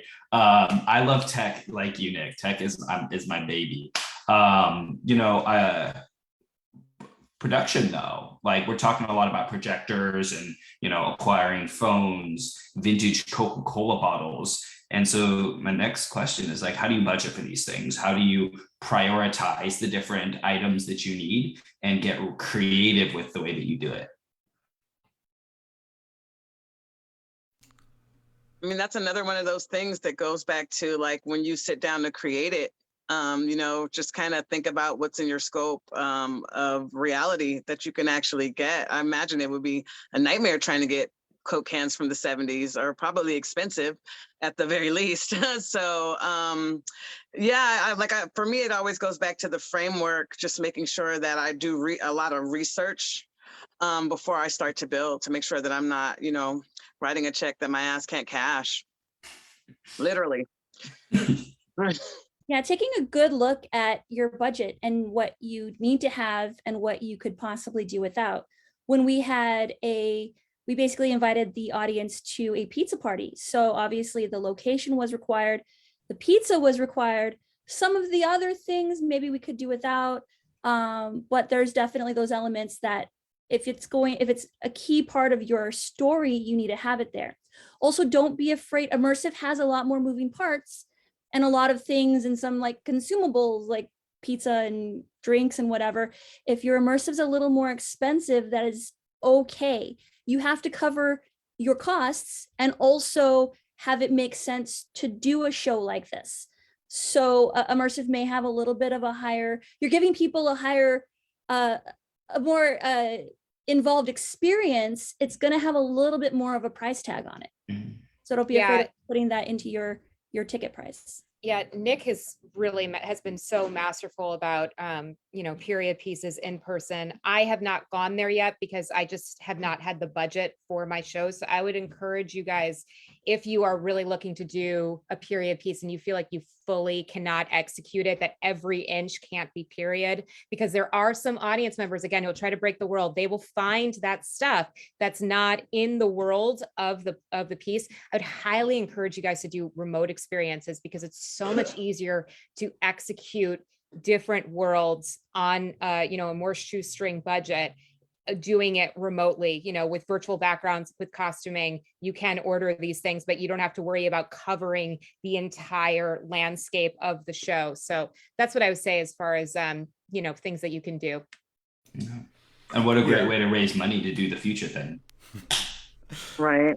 Yeah, and going back to what I said earlier, like I think a lot of it is about like what are you starting with? What do you already have that you can use? Are do you have does your like grandfather have an amazing like clock collection or something like that? Like make the show about clocks or something like that.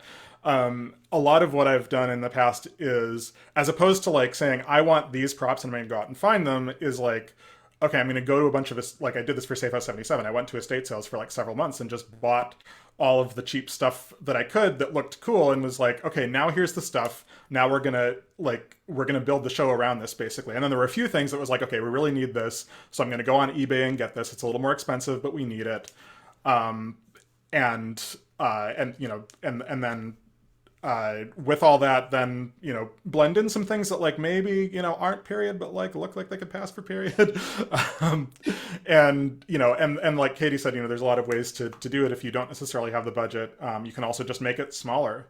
Like the pod, we could not have built out like a massive sci-fi world, so we did. It was a one-person show. And our set was pretty scrappy, and it was supposed to be sort of like, we built that into the story, that like they had just kind of like thrown up this like temporary office, and none of it, like it didn't look super awesome, but like it wasn't supposed to, and people, we sort of required people to use their imagination a little bit, and they totally went along with that. So yeah, I think it's just like, what do you already have that you can use, and see if you can build a show around that. I think is a great way to start. Yeah. And you can always, big Hollywood films do this. You can always buy and return things as a producer, or see, what your cast has as far as costuming goes. You don't necessarily have to go completely out of pocket. Like it's like Nick said, it's about being really scrappy and being smart, because, at the end of the day, everyone wants to, we want to make our art, but we also want to, make our money. It's a business. So it's just about being, smart when it comes to budgeting. Yeah. That's awesome. Thank you for all of that. It sounds like it's kind of like, breaking down a script when you're like doing a film, because it's so immersive. You have to have it like that. That sounds really, really awesome. All right. Well, thank you all for your wonderful insight. We're not done, because now we have quite a few questions coming through. We have some hands up. So if you're in, we're going to move into the Q&A section. If people are in the Zoom room, y'all can raise your virtual hands, introduce yourself, and feel free to introduce your show before asking your question too. Please do, because we want to know what you're doing so we can go see it. And then if you're on Facebook, you can just put it into the comment section on the Facebook, and we'll bring that question into here so we can get it answered. So without further, I see the first hand that I'm seeing is from Tony Handley. Go ahead and unmute yourself, Tony, and introduce.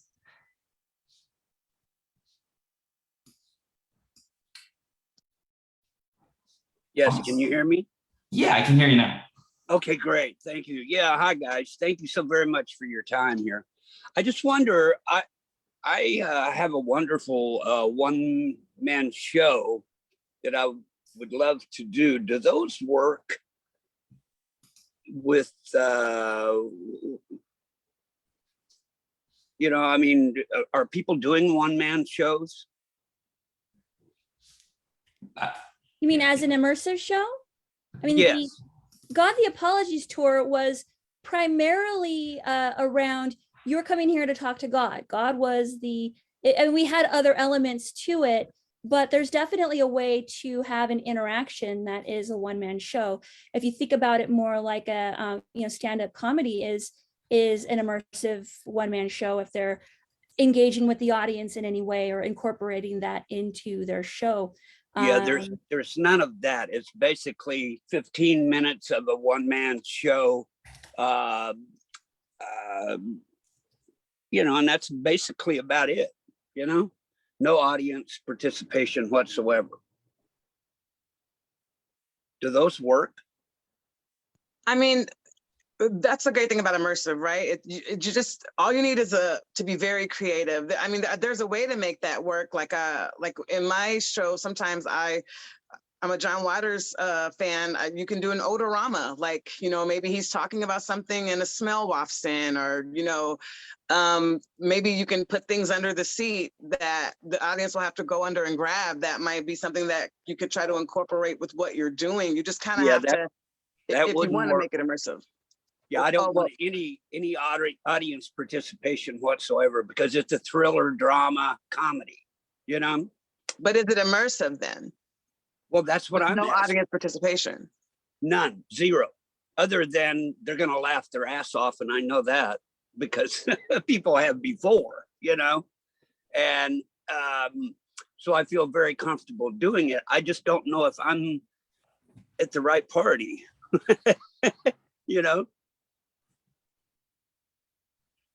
Well, there's definitely more at Fringe than just immersive. Immersive's a small and still growing part of Fringe, but like there's a lot of one-man shows and one-person shows that are part of Fringe, and I've been to a lot of them, and there's a lot of great stuff, and it's just you on stage. People will love it. Really? Okay. Who do I speak to there at the Fringe to maybe get the nuts and bolts and the inside info on doing what it is that I'm asking about? You can always email support@hollywoodfringe.com, or sorry, hollywoodfringe.org, and we can answer your questions there. And then another great resource is to come to our office hours that are happening. The first one is this Wednesday from 7 to 10 o'clock. I will be there. Our awesome operations manager will be there, and we'll be able to ask all of the questions. Okay, wonderful. I'll just cut you short here so you can help all these other people. I know there's quite a few with their hands up. Thank you so very much. I'll see you guys Wednesday. And thank you guys as creative geniuses that you are for your time today. I appreciate you. Thank you. Thank you. Ellen is going to take the next question. I will be right back. Yeah, okay, is that it? That's at the Broadwater, right? Correct, yeah. Okay, great. Thank you. See y'all then. Thank you. Hey, everyone. I see that Lynn has their hand raised. Lynn, if you Okay, thanks. So first of all, I'm a first-time Fringer, and I find these so valuable. So thank you guys for, spending a couple hours of your weekend. So my question is this, I started way back in New York producing theater a long time ago. And I think the thing that scares me most is this like getting in and getting out in 15 minutes. I've got a big cast. Do you guys like have the actors help you, or just any advice about how we turn those over so quickly? Absolutely have your actors help you. The first Fringe show that we did was a 10-person cast. It wasn't an immersive show, but it was a 10-person musical. And we absolutely had all 10 people involved in setup and involved in breakdown. We divided who's doing what ahead of time. And we had that 15 minutes in, 15 minutes out, and everybody is involved. You don't want people to just kind of come in and twiddle their thumbs and wait for their show to get set up. They're part of that setup. Yeah, so that's another question. Like, so you're breaking down basically while they're putting theirs up, right? Well, it doesn't quite go like that. It's like there's an interchange, like, so you have your 15 minutes. So for me, I've never struggled with that because I've always used a projector to like put the scene on the wall behind the stage and kind of give the audience a cue where we're at. So my breakdown is super simple. It comes down to a couple of props and costumes. And I built the shows out like that for Fringe because I know about that 15 window. But what happens is that 15 minutes that they have, that's what they have. You can't even get in until they're out. So that's the way that goes. So probably drill it would be a good idea, right? Definitely drill it. Yeah. Definitely drill it. I like all of the live shows I've done, we do multiple shows a night. And so it's really crucial to start on time to the extent you can and have a game plan with the actors. If anything is running long, again, immersive, your scene partner is your audience member. So things go off the rails all the time. So just having a game plan of, what's not completely crucial to the story? Where can I cut corners a little bit just in case, so that you make sure that your show runs on time and that you don't have that stress moment of like, oh my God, I got to get done in 15 minutes. Or if for my case, oh my God, we have to be done in 15 minutes and then we have to start the show all over again. So, just making sure that you have like a game plan so that things run smoothly, because there are so many things out of your control that like, that's something, try to control that environment as much as possible so that, you have a more relaxed environment, if that makes sense. Yeah. Okay. Thanks, guys. I have a follow-up question on that. Is there, I don't know if this was already answered in Nina's answer, but like a timer? Is there like a way to help the actors track time in the event? You just have to know what time you have to be out by. Usually won't the theater give you like a hard stop time? Like you've got to be out by 1:45 because the next people are coming in at 1:45. And I think vocal stage manager. Yeah, vocal stage manager, like Nick said, having musical cues, also having safe words with the cast members so that they, can all communicate that, the audience may not be privy to what's going on because obviously they don't have the script. But having all of those are super, super crucial. Very cool. Awesome. We still have plenty of time for more questions. These are the experts, so pick their brains. Because if you don't, I will. Yeah, any questions? Feel free to ask questions on Facebook if you're watching through Facebook Live. Put the questions in the comment section, and we'll pull them out from there. Yeah, Kevin, I thought of something else too with the back-to-back immersive shows. Another really, really crucial thing is you don't want your people coming in to enter where the show is ending for the prior show, because you're going to ruin the entire show. So like with Best Night Ever, we made sure that we started at Pig and Whistle for, the welcome. And then we dropped the audience members off at a completely different place. It was still close by, still where they're able to get to their cars and everything, we didn't leave them stranded, but it was just really crucial to us to not end at Pig and Whistle, because heaven forbid, if we were going long for any reason, we didn't want new audience members to come in with and interact with old audience members and get any part of the show ruined for them, if that makes sense. We actually solved that in the exact opposite way for the pod, because we knew that so it was a 20-minute show for one person at a time. We would rent the space for like 6 hours at a time and do like 12 shows. That was exhausting. But we built it in. The idea that multiple people were coming to this was part of the story. So if you saw someone entering before or after you, that was fine. That was part of the thing. It was like different candidates are coming in for this, for this evaluation and stuff. And so if there's, again, it all comes back to like what things can you solve creatively and build into the story. Like that's always helpful. Ellen mentioned something really good in the chat. I don't know if everybody saw it, but she said that some shows do practice their load in and load out, and that's a great tip. Yeah. Even if it's not immersive, I recommend that at Fringe 100%, because it can feel daunting. When my first show I did at Fringe, I actually forgot to set up my chairs one of the nights, and I had to like grab a chair from the audience, and it was mortifying. But yeah, rehearse your texts. I have a question. So I know that sometimes, you have to, we have a question from Kate. What would you do if it was your first ever Fringe, if you could do it all over again as a newbie? Ooh, I like this question. Thank you, Kate.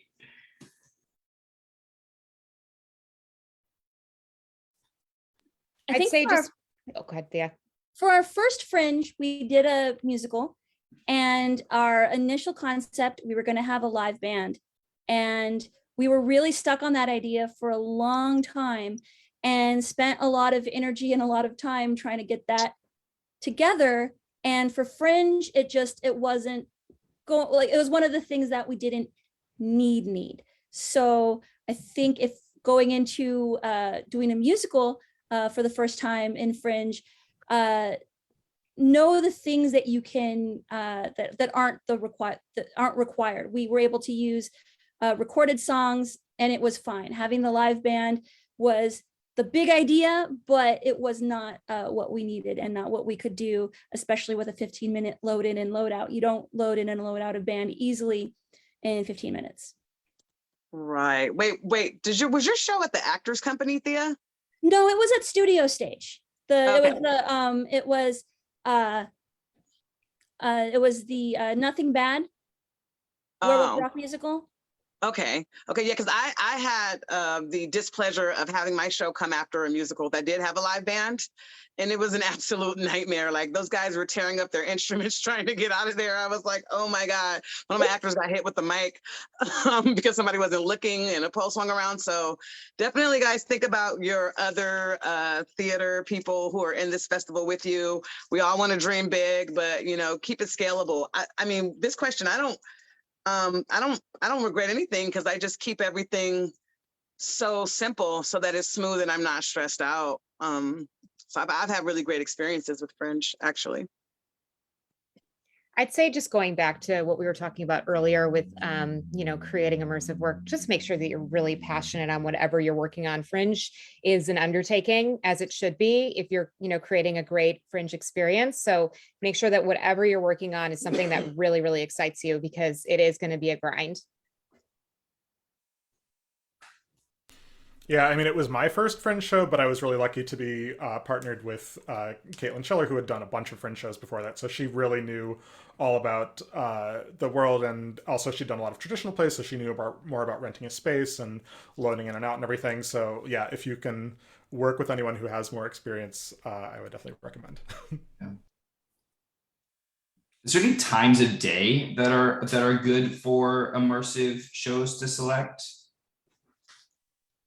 I don't think we could have done internal during the day. It was basically the oncoming zombie apocalypse. It needed to be a night show. It was outside. It really helped. I mean, there's definitely some elements to nighttime in Hollywood that you have to kind of be prepared for and be prepared to adjust.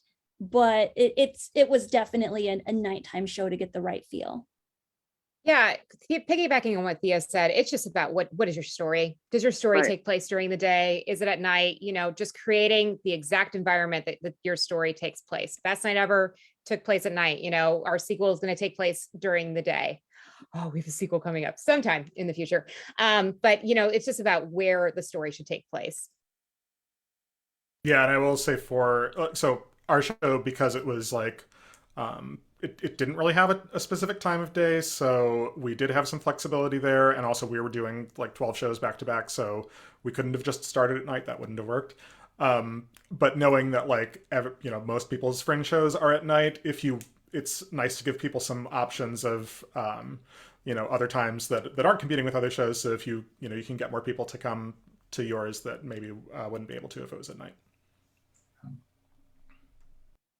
I know there was a show, an immersive show last year that took place outside, and it was really hot, and they had to move one of the shows. Still got to see it, but they had to move one of the shows. So I think that's also something to consider. Like, if it's outside and it's 3 o'clock in the afternoon, that might be not the best time to do like a show that takes place in the sun. Yeah, and I'd say, I mean, if it is a story where it's supposed to take place at 3 o'clock during the day, make sure that the audience member has water, make sure that, if they're not in direct sunlight the entire time, if it is outside, just make the conditions as comfortable as possible. You can still accomplish those kind of things during the day, but, just make sure that that the audience member is taken care of. Yeah. So interesting to the detail. 3 o'clock p.m. precisely, and then at 3:33 you have to hit this point. What other questions do we have? Feel free to throw them into the chat. We have another 15 minutes, and we're going to stay here and pick these brains until the clock timer goes tick tick. And I will continue to ask questions. Anything from the chat, feel free to put anything from the Facebook Live, feel free to put any questions you may have in the comments, and we'll make sure that we'll answer those right here live so you can see them. I kind of want to save this question for the end, but I think we ask it now. What is next for all of you amazing artists? If there's any teasers, little first sneak peeks, or be like, I can't tell you, that's okay too. I'm working on my first immersive show that's not going to be taking place on a stage, and I'm going to be kind of like recreating the 1981 wedding of Miles Davis and Cicely Tyson, because it's a very interesting story. So the guests that come, it was an at-home wedding. There were different celebrities there, which has been really fun, finding people who look like these people, like the Richard Pryors and the Maya Angelos that were actually at this ceremony, and just kind of putting that together. So I'll be working on that for the end of the year. If you need a Drake, you know where to find me. Absolutely. We do have some ideas coming up to continue to use horror and thriller and mystery elements, kind of like maybe something werewolf, maybe something Sherlock Holmesy. We're still figuring it out. We're really excited to get back into live production and just figuring out what that's going to look like.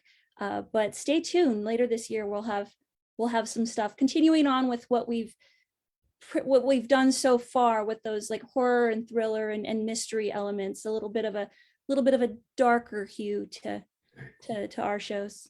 I love the dark. I love dark shows. Let's keep some suspense going on Nick and Katie and address this next question here in the chat. Has anyone of you had a show that got picked up and performed in another theater after Fringe?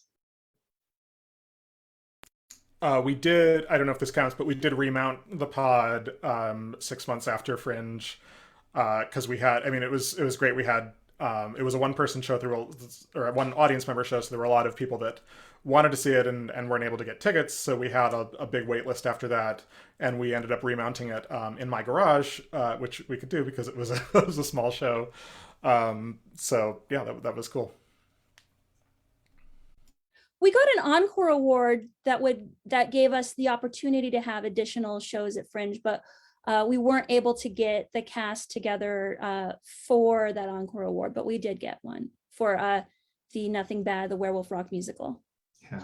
Yeah, I did too. I got an encore award for Hot Combs, Home Girls and Homicide, so we were able to do an extension, but that was still for Fringe. Yeah. We are slowly but surely talking about doing Best Night Ever, but in different cities.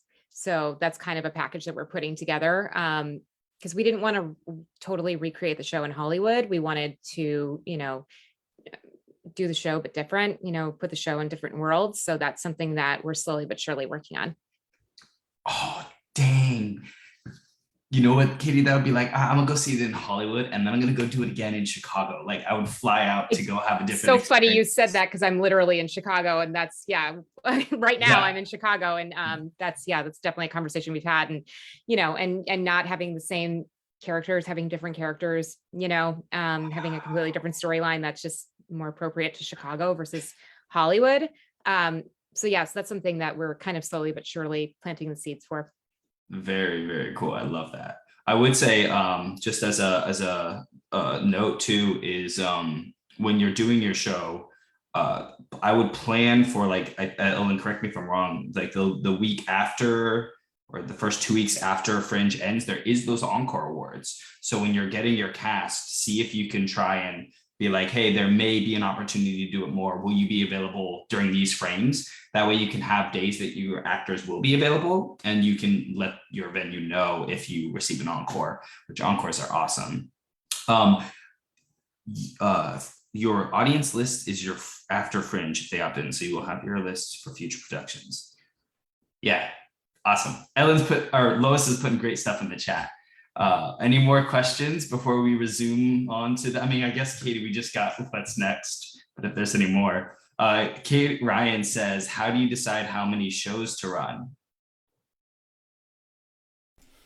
Again, we had a one audience member show, so we wanted to get as many in as possible without absolutely destroying ourselves, because every show was, you know, a full 20 minutes of Caitlin doing this one-on-one scene with an audience member. So she has a lot of stamina, but there's only so much that we could do. So it was just like, you know, luckily I just trusted her in that. I was like, how much do you feel comfortable doing? And I think she said, and then I was like, okay, let's pull that back a little bit because I don't want to burn you out. But yeah, we ended up doing, I think, I want to say it was like either 10 or 12 shows a day. We booked the venue for something like 12 days out of the month, out of the Fringe month. So yeah, our schedule was a lot different than most, probably because we had more performances, more performance days, but a much shorter show. So yeah, it's all about the parameters. Piggyback on what Nick said, as an actor, I've been in immersive shows where you're doing 10 shows a night.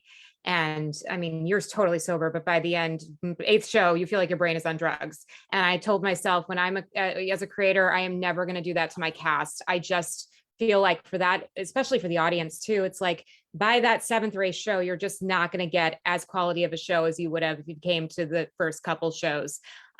So I personally don't do any more than 3 shows a night. Just so that it is the best quality show every single time an audience member comes in, and so that we're really also just taking care of our actors. Yeah, and I know that I believe I haven't done it since before COVID, but I mean, I believe that with Fringe, you have to, I think you get to pick how many shows you're going to do. And I think depending on, I mean, if you guys are doing things remote, then it is what it is. But if you're planning on doing your show in a space, the theater kind of dictates the calendar and like your dates and times and stuff. So they'll get your preferences, but you know, it's like it's a gamble. Yeah, book early if you need that kind of flexibility. We got it in as soon as we possibly could. Right. And also I'll say, like, especially for immersive, I feel like scarcity can kind of be your friend in terms of number of tickets. Like, don't necessarily, you know, try to, you know, do as much as possible so you can get as many people as possible in. Like, if people can't, like, you know, get to your show because it's sold out, like that's kind of a cool thing. And then if you extend or you do a wait list and stuff like that, you can, it can be nice to create some buzz, especially if you're just starting out. I think that's a really a great little tool to have in your back pocket. Yeah, we were fortunate enough to be able to add a couple more nights after we sold out for internal, but that was one-on-one shows. It's one audience at a time and then cycled through. For if you're at a Fringe location, it's really what you have the budget for, but it's usually about like four or 5 performances at a Fringe venue. But when we were doing internal and we were just outside, it was just if the team and the crew were able to do another night and we were sold out and we did another night and we were able to, and there were still that people that still wanted tickets after we were sold out. So it's a budget decision. It's a, what do you have the ability to do decision. Definitely have a lot of that figured out ahead of time. Wonderful answers. I'm very interested in the budget of a immersive show. I want to like figure that out. It's like a little puzzle to solve. Cool. We got about 7 minutes and we can still ask more questions. If you have any questions, ask them in the chat. In the Facebook Live, we're all here. Got another 7 minutes of brilliant minds giving out wonderful insights. While we wait for some more questions to come through, Nick, what is next for you? Did you answer that yet? You didn't. No, I didn't. Yeah. So yeah, Caitlin and I produced one of we just produced our first in-person show since the pandemic, which Caitlin wrote and directed, called Dragon Show. It's a like fantasy kind of adventure show that took place in my backyard in Los Feliz, and it was a really great experience.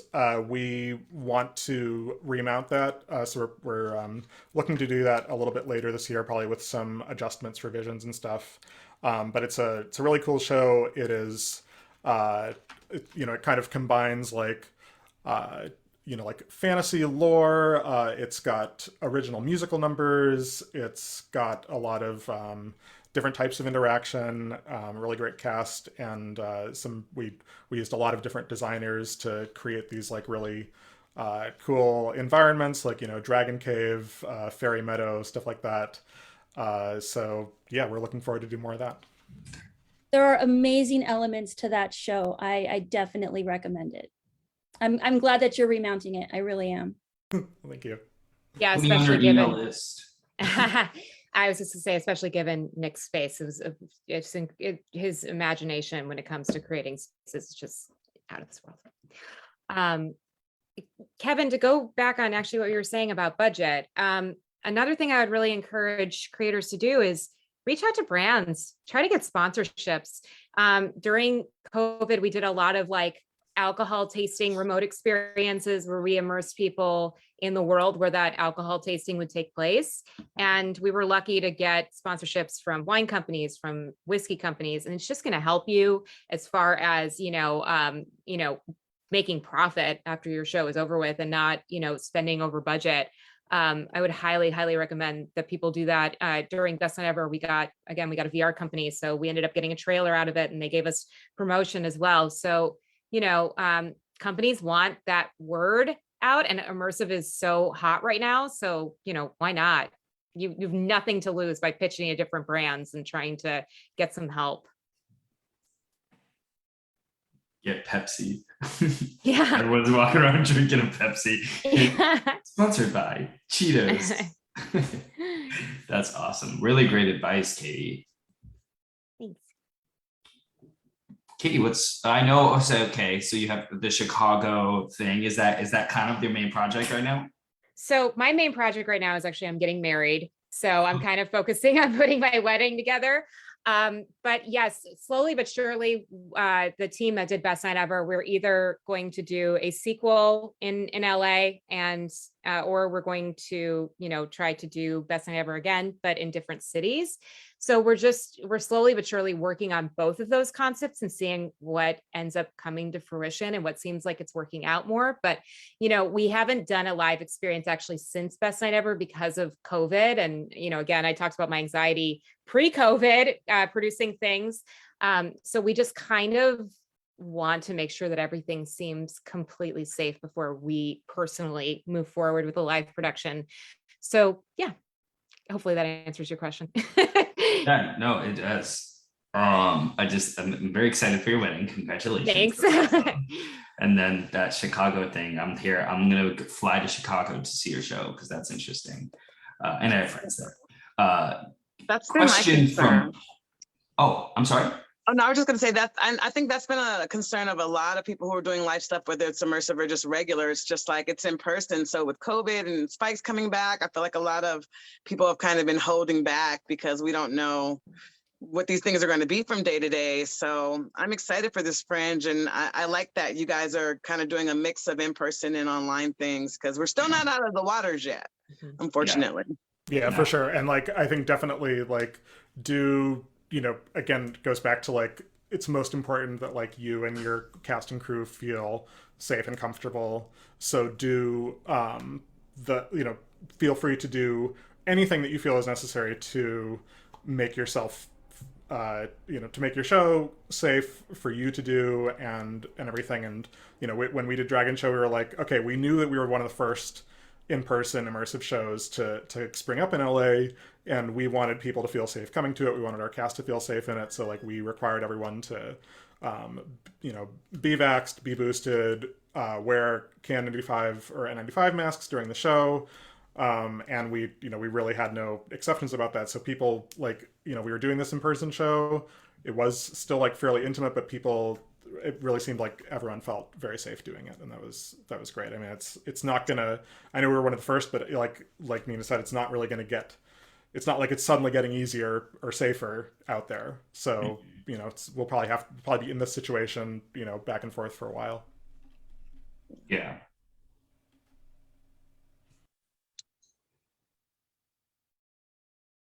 All right. Let's see. What other questions do we have coming through, or questions that will come to my brain? But yeah, I think if anyone has no other questions, we'll wrap up with these beautiful minds and let them just shine their excellence onto the world. So thank you, everyone. One sec. I'm sorry. I'm going to read a script here. Cool. Ellen, can I get some help here? I don't see what our closing announcements are. Our closing announcements are just that we have office hours coming back on Wednesday. We have all of the announcements that we made up at the top. All of this stuff is still on the chat as well as on Facebook Live. And thank you all for coming today. And we can't wait to see you in the next couple of weeks. Yes, come to office hours. I'll be there, and I'm really fun, and so is Carly, and we'll give you all the information. Thanks, guys. Thank you, everyone. Enjoy your Saturday. Bye. You too. Thank you, everyone. Thank you so much. Yeah, thanks for having me. Enjoy your Saturday, everyone. Thank you. Thanks. Thank Bye, you. everyone.